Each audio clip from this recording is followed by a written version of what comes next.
عبداللہ بن مسعود نے کہا کہ میں نے رسول اللہ صلی اللہ علیہ وآلہ وسلم سے پوچھا کہ دین کے کاموں میں کون سا عمل افضل ہے؟ آپ نے فرمایا وقت پر نماز پڑھنا۔ میں نے پوچھا اس کے بعد؟ آپ نے فرمایا والدین کے ساتھ نیک سلوک کرنا۔ میں نے پوچھا اور اس کے بعد؟ آپ نے فرمایا اللہ کے راستے میں جہاد کرنا۔ پھر میں نے آپ سے زیادہ سوالات نہیں کیے، ورنہ آپ اسی طرح ان کے جوابات عنایت فرماتے۔ صحیح بخاری حدیث نمبر 2782۔ رسول اللہ صلی اللہ علیہ وآلہ وسلم نے فرمایا فتح مکہ کے بعد اب ہجرت فرض نہیں رہی، البتہ جہاد اور نیت بخیر کرنا اب بھی باقی ہیں، اور جب تمہیں جہاد کے لیے بلایا جائے تو نکل کھڑے ہوا کرو۔ صحیح بخاری حدیث نمبر 2783۔ حضرت عائشہ ام المومنین نے کہ انہوں نے پوچھا یا رسول اللہ، ہم سمجھتے ہیں کہ جہاد افضل اعمال میں سے ہے، پھر ہم عورتیں بھی کیوں نہ جہاد کریں؟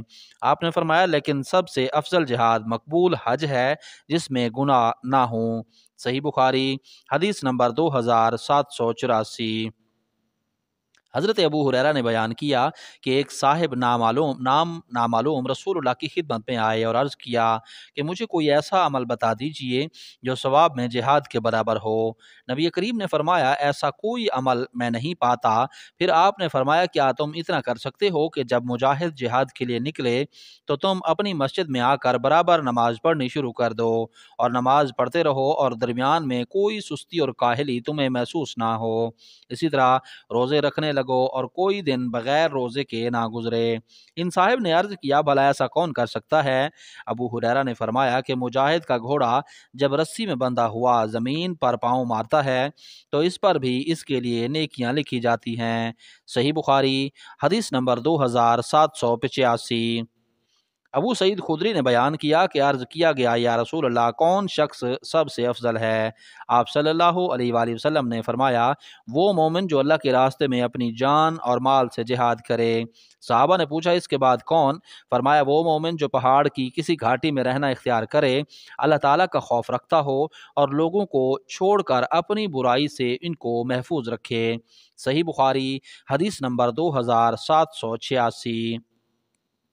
حضرت ابو ہریرہ نے بیان کیا میں نے یا رسول اللہ سے سنا آپ فرما رہے تھے کہ اللہ کے راستے میں جہاد کرنے والے کی مثال، اور اللہ تعالیٰ اس شخص کو خوب جانتا ہے جو خلوص دل کے ساتھ صرف اللہ تعالیٰ کی رضا کے لیے اللہ کے راستے میں جہاد کرتا ہے، اس شخص کی سی ہے جو رات میں برابر نماز پڑھتا رہے اور دن میں برابر روزے رکھتا رہے، اور اللہ تعالیٰ نے اپنے راستے میں جہاد کرنے والے کے لیے اس کی ذمہ داری لے لی ہے کہ اگر اسے شہادت دے گا تو اسے بے حساب و کتاب جنت میں داخل کرے گا، یا پھر زندہ و سلامت گھر ثواب اور مال غنیمت کے ساتھ واپس کرے گا۔ صحیح بخاری حدیث نمبر 2787۔ رسول اللہ ام حرام کے یہاں تشریف لے جایا کرتے تھے، یہ انس کی خالہ تھیں جو عبادہ بن صامت کے نکاح میں تھیں۔ ایک دن رسول اللہ تشریف لے گئے تو انہوں نے آپ کی خدمت میں کھانا پیش کیا اور آپ کے سر سے جوئیں نکالنے لگیں۔ اس عرصے میں آپ سو گئے، جب بیدار ہوئے تو آپ مسکرا رہے تھے۔ ام حرام نے بیان کیا میں نے پوچھا یا رسول اللہ کس بات پر آپ ہنس رہے ہیں؟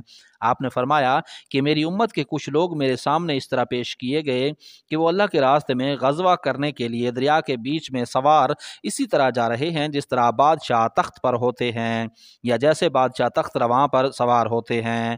یہ شک اسحاق راوی کو تھا۔ انہوں نے بیان کیا کہ میں نے عرض کیا یا رسول اللہ آپ دعا فرمائیے کہ اللہ مجھے بھی ان میں سے کر دے۔ رسول اللہ نے ان کے لیے دعا فرمائی، پھر آپ اپنا سر رکھ کر سو گئے۔ اس مرتبہ بھی آپ بیدار ہوئے تو مسکرا رہے تھے۔ میں نے پوچھا یا رسول اللہ کس بات پر آپ ہنس رہے ہیں؟ آپ نے فرمایا میری امت کے کچھ لوگ میرے سامنے اس طرح پیش کیے گئے کہ وہ اللہ کی راہ میں غزوے کے لیے جا رہے ہیں پہلے کی طرح۔ اس مرتبہ بھی فرمایا انہوں نے بیان کیا کہ میں نے عرض کیا یا رسول اللہ اللہ سے میرے لیے دعا کیجئے کہ مجھے بھی انہی میں سے کر دے۔ آپ نے اس پر فرمایا کہ تو سب سے پہلی فوج میں شامل ہوگی جو بحری راستے سے جہاد کرے گی۔ چنانچہ معاویہ کے زمانے میں ام حرام نے بحری سفر کیا، پھر جب سمندر سے باہر آئیں تو ان کی سواری نے انہیں نیچے گرا دیا اور اسی حادثے میں ان کی وفات ہو گئی۔ صحیح بخاری حدیث نمبر 2788، حدیث نمبر 2789۔ حضرت ابو ہریرہ نے بیان کیا کہ رسول اللہ نے فرمایا، جو شخص اللہ اور اس کے رسول پر ایمان لائے اور نماز قائم کرے اور رمضان کے روزے رکھے تو اللہ تعالیٰ پر حق ہے کہ وہ جنت میں داخل کرے گا، خواہ اللہ کے راستے میں وہ جہاد کرے یا اسی جگہ پڑا رہے جہاں پیدا ہوا تھا۔ صحابہ نے عرض کیا، یا رسول اللہ، کیا ہم لوگوں کو اس کی بشارت نہ دے دیں؟ آپ نے فرمایا کہ جنت میں 100 درجے ہیں جو اللہ تعالیٰ نے اپنے راستے میں جہاد کرنے والوں کے لیے تیار کیے ہیں۔ ان کے 2 درجوں میں اتنا فاصلہ ہے جتنا آسمان و زمین میں ہے، اس لیے جب اللہ تعالیٰ سے مانگنا ہو تو فردوس مانگو، کیونکہ وہ جنت کا سب سے درمیانی حصہ اور جنت کے سب سے بلند درجے پر ہے۔ صحیح بخاری۔ حدیث